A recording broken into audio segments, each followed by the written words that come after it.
You are listening to B.L. Norris's KnightBleed, Alley of Prayers, Chapter 3, The False Altar. The news anchor's voice was calm in the way only distance could make it.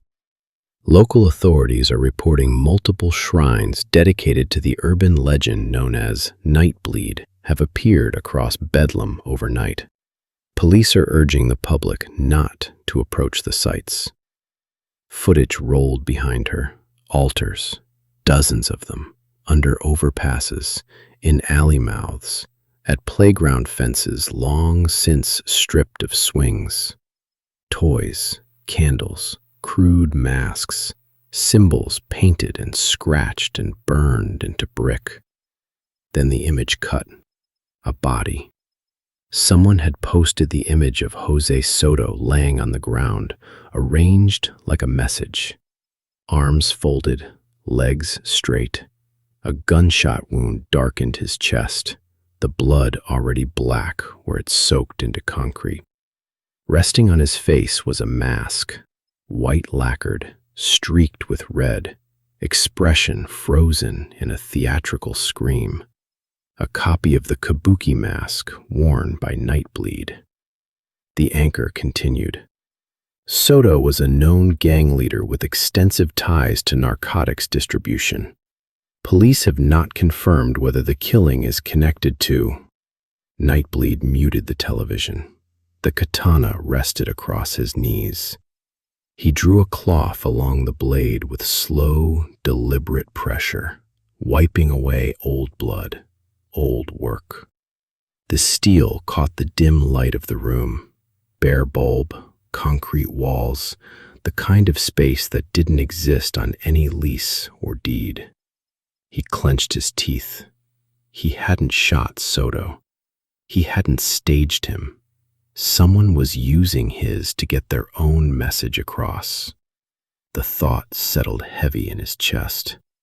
He wasn't a symbol. He wasn't an idea to be borrowed.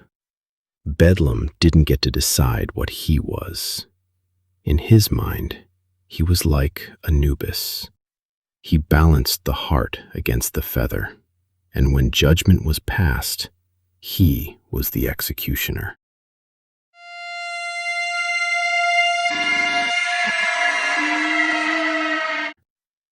Outside, night folded in on itself. The boy walked alone, too thin, too quiet. Shoes with the soles peeling away like tired skin. Hunger sung in his stomach. It was the most familiar song. A car eased up beside him. Black, clean, too expensive for this street. The rear window slid down with a soft, mechanical hum. "You hungry, kid?" a voice asked. The boy hesitated. He could smell leather and cologne and something sweet. "Yes," he nodded. The car door opened. He climbed inside. The window rose. The car drove off with another innocent life. Morning came gray and sour. KnightBleed opened the door of his hideout and stopped. A child's shoe hung there, nailed clean through the sole. Small, blue. The lace dangled weakly. He stared at it. This was a challenge. KnightBleed closed his hand around the doorframe, wood creaking under the pressure. The city had started speaking in his name, and it was saying all the wrong things. Chapter 4. Gods bleed too. They didn't think of him as a man. That was the mistake. Behind the mask there was flesh, tendon, breath that burned in cold air, blood that could spill. He passed through Bedlam unnoticed because no one was looking for a man. They were waiting for a god. Something impossible. Something loud. He moved where suspicion didn't linger. Black jeans, Leather jacket, no Kevlar, no mask. Just another body surviving the city. The bar was called the Crooked Nail. Smoke hung low, thick enough to taste. The kind of place where black market deals were struck and cops minded their business, because the people here had the power to make the law turn against the law. KnightBleed ordered a whiskey and opened his ears. Jose Soto's name surfaced again. Every voice carried a version. Rival crews, dirty cops, old debts, divine punishment. No one mourned him. They talked to figure out how to avoid Soto's fate. One man spoke quieter than the rest. "Didn't look like the stories," he said. "Didn't move like KnightBleed either." KnightBleed didn't turn. He didn't stare. He let the words come to him. The man was lean, wired, a thief's posture, always ready to bolt. Johnny Mariachi. "What did you see?" someone asked. Johnny swallowed. "I was there. Alley off Trump Avenue. Soto was already down, shot. Then I saw him leave." A pause. "He wasn't wearing that kabuki thing. Had a balaclava, black, and he walked wrong." "Wrong how?" Johnny tapped his leg.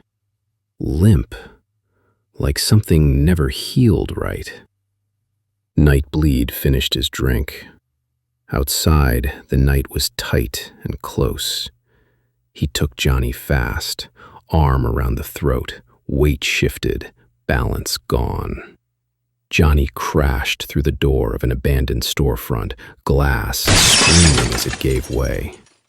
KnightBleed slammed him into the wall once, hard enough to remind him of gravity. Blood split Johnny's eyebrow. It ran thick, blinding him. "You saw him," KnightBleed said, calm, flat. "Start talking." Johnny panicked. "Who?" "Soto's killer." "He shot Soto, staged him, left the mask like a joke? I swear, that's all I know." KnightBleed hit him again.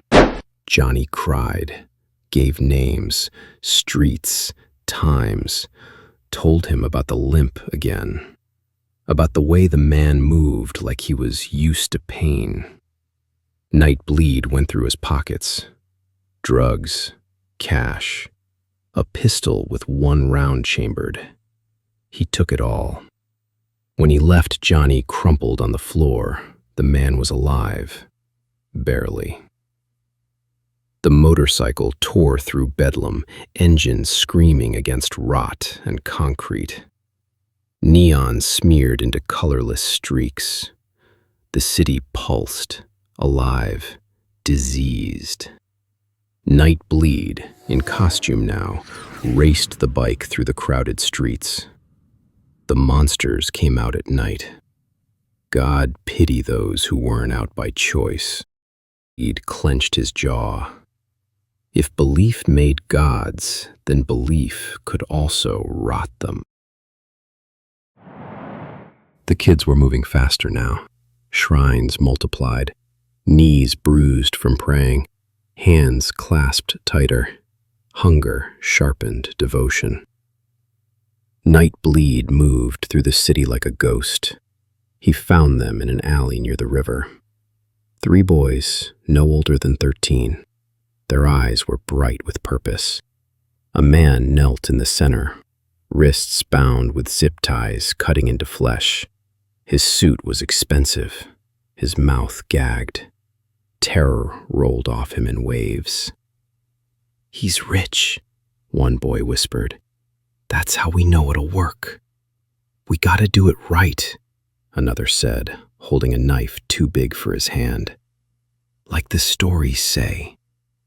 They had drawn the symbol on the ground in chalk, a skull with XS for eyes, A dagger through the skull. Candles flickered. Someone had tried to say words they didn't understand. KnightBleed stepped out of the dark. "No," he said. The knife clattered to the ground. One boy screamed. Another ran. The third froze, shaking. KnightBleed cut the man loose. The businessman crawled away sobbing, dignity and blood smeared into the concrete. KnightBleed stayed with the children. "You don't do this," he said.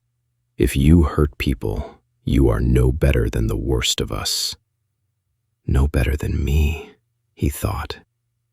They stared at him, confused, still believing. He left them to deal with the contradiction of the world, the unfairness of it all. That choice weighed heavier than any kill.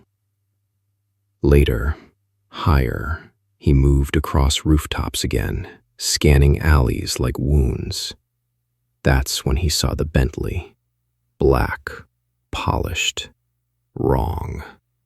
It stopped beneath him. The trunk opened. Something was dragged out, small, limp. A body hit the pavement. The trunk slammed shut. The car dashed away. KnightBleed dropped and went to the boy. It was Archie, the kid from the shelter. His eyes were open. One shoe was missing. Blood on his cheek. KnightBleed knelt. Above them, the buildings didn't care. Gods cry, and gods bleed too. Thank you for listening to KnightBleed. Want to support the show?